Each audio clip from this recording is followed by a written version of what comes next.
అక్కడ బాబు అంతలా ఏడుస్తుంటే చూస్తూ కూర్చున్నావంటే? శిక్ష అయ్యా, నేను చేసిన తప్పుకి శిక్ష. ఏంటే వాగుతున్నావు? సత్య అని పేరు పెట్టాడయ్యా. నేను అబద్ధం చెప్పిన దగ్గర నుంచి నా దగ్గర పాలు కూడా తాగట్లేదు. ఎందుకంటే తల్లికి శిక్ష ఏంటంటదయ్యా. పాలు తాగకపోతే డబ్బా పాలు పట్టు. నేను ఇంత బతుకున్నా నీకు అర్థం కావట్లేదా? నేను ఈ అబద్ధం మొత్తం బతకలేను. ఆ టీవీ వాళ్ళతో నిజం చెప్తే తప్ప నాకు మనశ్శాంతి ఉండదు. నన్ను తీసుకెళ్తావా లేదా? చెప్పుకోటి. జయన్న, రేణుక ఉంది కదా, అదే ఆశ్రమం పిల్ల. బ్రహ్మానికి ద్రోహం చేశాను, నిజం చెప్పేస్తానని తెగ న్యూసెన్స్ చేస్తాంది. ఆ పాస్పోర్ట్లు అమౌంట్ పంపిస్తే దేశం దాటించేస్తాను. దేశం కదా, లోకం దాటించే. అన్నా, నేను చెప్పేది కోటి. ఆల్రెడీ టెన్షన్లో ఉన్నాను. ఇరిటేట్ చేయకు. లేపే ఇద్దరిని. అంత దాకా రానివనన్నా. వస్తే నేను చూసుకుంటా. ఆ బ్రహ్మ మీద కోపం వాడి మీద చూపిస్తావేంటి? ఇప్పటిదాకా నా పాలిటిక్సే చూసావు, ఇప్పుడు నా పాలిటిక్స్ కూడా చూడు.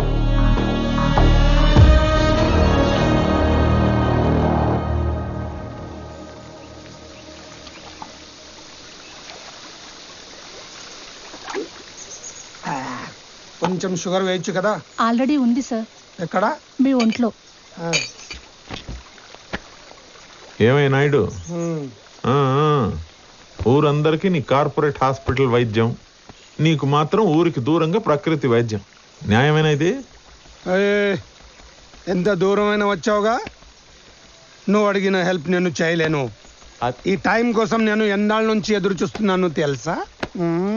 వర్మ, పీకేఆర్ చనిపోయిన రోజు నా కొల్లుకి వచ్చాడు.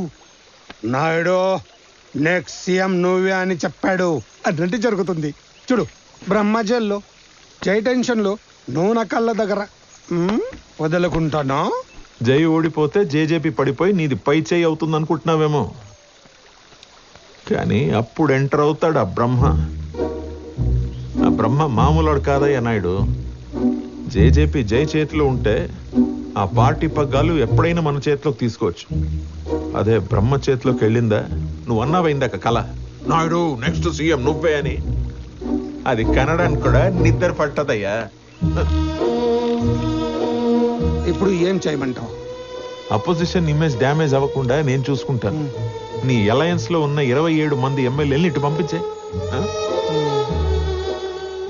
నీకెంత కావాలో చెప్పు, నేను అరేంజ్ చేస్తాను. మన దగ్గరున్న 100 మంది జారిపోకుండా ఉండాలన్నా, ఆ 27 మందిని తెచ్చుకోవాలన్నా డబ్బుల మూటలు చాలా కావాలి. 127లో ఒక్కడ తగ్గినా మన గవర్నమెంట్ ని ఫామ్ చేయలేం. చెప్పు జయ్. అపోజిషన్లోని కొన్ని కుక్కల్ని మన పార్టీలో కట్టేయాలి. Once that's done, we're through. అంత నీ చేతిలోనే ఉంది. ఆల్రెడీ టింబర్ ఫ్యాక్టరీ విషయంలో లూకాస్ కోపంగా ఉన్నాడు. అబ్దుల్, లాస్ట్ టైం మనకు అడ్డు వాడు ఇప్పుడు జైల్లో ఉన్నాడు. ఇక్కడ మనల్ని అడిగేవాడు, అడ్డుకునేవాడు ఎవడు లేడు. ఆల్రైట్, నేను సీఎం అయిన తర్వాత డ్రగ్స్ నా స్టేట్లో పెట్టుకోవచ్చు అని చెప్పే కదా. You need not wait. మనీతో పాటు డ్రగ్స్ పంపించి ఇమీడియట్ గా బిజినెస్ స్టార్ట్ చేసుకోండి. ఓకే జయ్, నీ కోసం నేను లూకాస్తో మాట్లాడి ఒప్పిస్తాను. Alright.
Hi Masoom, job done అన్నా గారు. శుక్రియా. కంటైనర్ బ్లాస్ట్ చేశారా? ఎవరు? ఎలా? ఏం మాట్లాడుతున్నావు జయ్? మనం చెప్పిన టైంకి డబ్బులు ఇవ్వకపోతే అపోజిషన్ మద్దతు దక్కదు మనకి. బ్లాస్ట్. ఇప్పటికే 2 సార్లు రిక్వెస్ట్ చేసి గవర్నర్ మీటింగ్ ని వాయిదా వేస్తూ వస్తున్నాను. ఏం చెప్పంటావు గవర్నర్కి? ఇలా అయితే నువ్వు సీఎం అవడం చాలా కష్టం జయ్.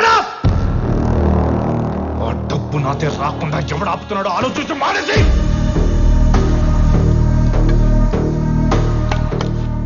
సీఎం అవుతా. సరే సరే, ఎందుకు టెన్షన్ పడుతున్నావు? వదిలే.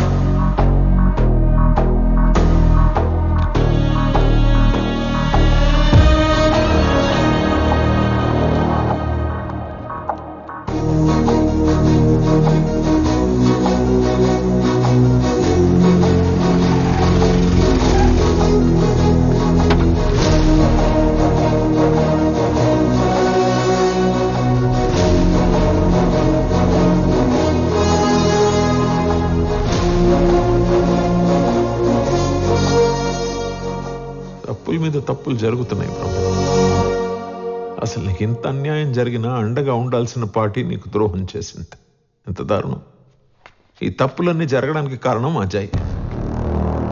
పీకేఆర్ గారి లోటు కనిపించకుండా పార్టీని ముందుకు తీసుకెళ్దామని వాడితో చేరాను.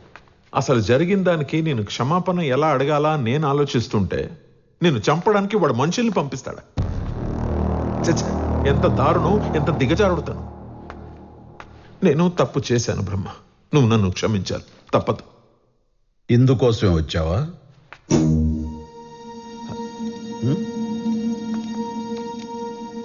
ఇక అసలు విషయానికి వస్తే మన పార్టీ బాగుండాలంటే 2 దారులు. ఒకటి నువ్వు సీఎం అవ్వాలి, లేదా నువ్వు నన్ను సీఎంని చెయ్యాలి. ఇందుకోసమే వచ్చావా? కాదు బ్రహ్మ. ఇప్పుడు నేనైతే పేరుకే సీఎం, వెనక నుండి బ్రహ్మే అంతా నడిపిస్తున్నాడు అంటారు. ఆ పేరు నాకెందుకు? పదవి నీకు అవసరం లేకపోయినా ఆ పదవికి నువ్వు అవసరం. కర్త కర్మ క్రియ అంతా నువ్వే. అదే చెప్తామని వచ్చా. ఇందుకోసమే వచ్చావా?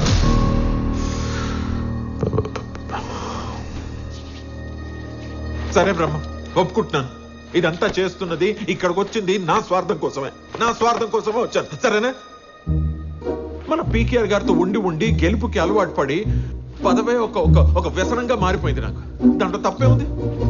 ఇప్పుడు చెరువులోని చేపలు ఆకలి కోసం నాచుని తింటాయంట. ఏదైతే ఆ మురికి క్లీన్ అవుతోందిగా, ఆ చేప నేననుకో నా ఆకలి కోసం తిన్నా. మన జనజాగృతి పార్టీ ప్రక్షాళన అవుతోంది కదా. అసలు కళ్ళు చూసి నిజం చెప్పకుండా ఉండలేకపోతున్నాను బ్రహ్మ. నువ్వు సీఎం అవుతానని నువ్వు అను. 100 మంది ఎమ్మెల్యేలని ఎలా ఆడించాలో నేను చెప్తాను నీకు. నువ్వు జస్ట్ ఒక ఊ అను బ్రహ్మ.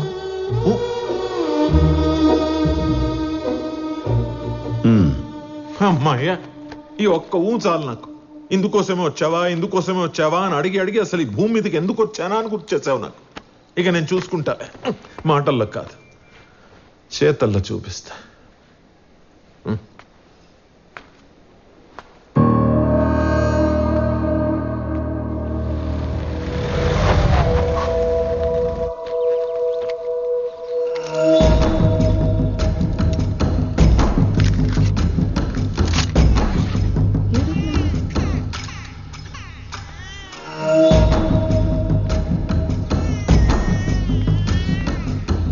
ఎవరండి మీరు? కోటి లేడా? ఎవరు? నువ్వు వచ్చావేంట్రా? నేనే వస్తాను కదా. నన్నే సెటిల్ చేసి రమ్మన్నారు. ఎవరండి ఆయన? చెప్తాను, ముందు నువ్వు వెళ్ళి కాఫీ తీసుకురా.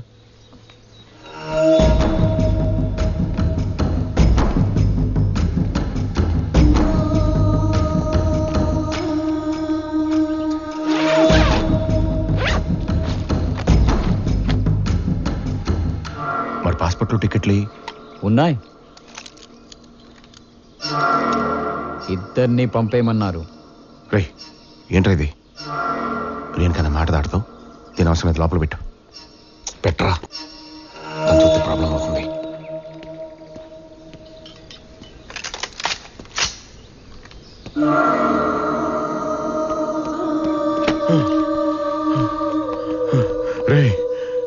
పసిబిడ్రా. ఎహె, నేను దీనిలాగే ఒక ఆయుధం, చెప్పిన పని చేసే వెళ్తా. అట్రాకో. రేయ్, ఈ నా కన్న కొడుకురా. ఆహా, అయితే ఈ విషయం చెప్పాల్సిన వాళ్ళకి చెప్పు, వాళ్ళే డిసైడ్ చేస్తారు. అన్నా, కోటి. జయన్న, రేణుక ఆశ్రమంలో అనాథ కాదన్నా, నా భార్య. వీడు నా సొంత కొడుకన్నా. డబ్బు కోసం ఏదన్నా చేస్తానన్నానన్నా, కానీ ఇది చేయలేనని ఇప్పుడే వీడి వల్ల తెలిసిందన్నా. వాళ్ళని వదిలే అన్నా, దూరంగా వెళ్ళి బతుకుతారు. కావాలంటే నన్ను ఏమైనా చేసుకో అన్నా. ఆ బిడ్డ ప్రాణానికి నీ ప్రాణం అడ్డు పెట్టావు కాబట్టి నిన్ను వదిలేస్తున్నాను.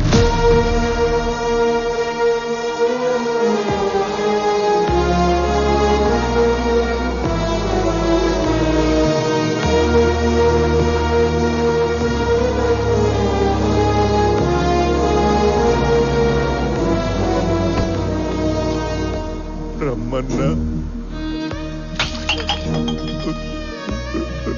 నన్ను క్షమించన్నా. నిన్ను క్షమించడానికి నేను మహాత్ముని కాను, అన్ని ఓర్చుకోవడానికి పరమాత్ముని కాను. తప్పు ఏమాత్రం సహించలేని ఓ సాదాసీదా మనిషిని. నాన్న ఉండి లేకుండా బతికే జీవితాన్ని నీ బిడ్డకివ్వకు. ఇక నుంచి అయినా రేణుకని నీ బిడ్డని ప్రాణానికి ప్రాణంగా చూసుకో, లేదంటే నీకు ప్రాణమే లేకుండా పోతుంది. జై రేంజ్కి డబ్బు కోసం పనిచేసే నీలాంటోడు ఒక్కడుంటే, ఆయన రేంజ్కి అభిమానంతో పనిచేసే నాలాంటోళ్ళు ఎంతమంది ఉంటారు?